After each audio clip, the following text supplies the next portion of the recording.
definitely intentional and rejected accusations that Syria or Russian planes struck a humanitarian aid convoy.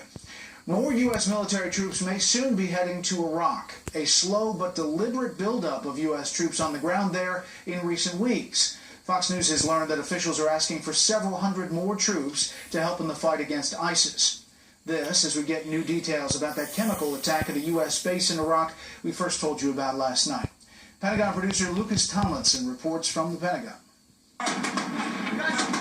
The U.S. military is seeking an additional 500 troops in preparation for an Iraqi-led ground offensive in Mosul, expected to launch in the next few weeks. This says American troops already in Iraq are finding themselves in more danger.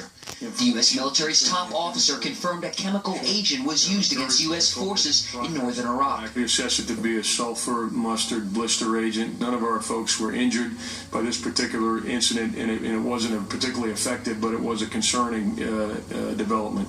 About 500 U.S. troops are now located just 25 miles south of Mosul at Khiara West Airfield, a staging area for the operation. Officials tell Fox the base has been hit by ISIS rockets 4 times this week, including one armed with mustard agent.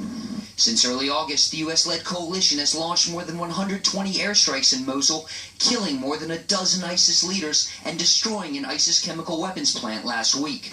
The Pentagon estimates there are between 3,000 and 4,500 ISIS fighters in Mosul, Iraq's second-largest city and home to 1 million people. Obviously, no one wants to see street-to-street fighting in Mosul, but you don't know. To date, there have been 10 troop increases in Iraq, starting with 275 advisors in June 2014. Eventually, there will be over 5,000 American troops on the ground soon.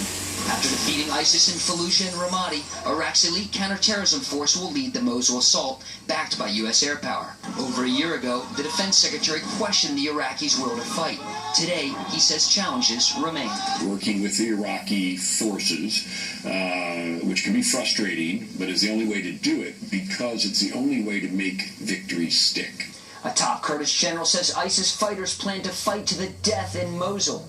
A senior official here says they might not have a choice because the city is surrounded. Brett? Lucas Tomlinson at the Pentagon. Lucas, thank you. Iran's president addressed the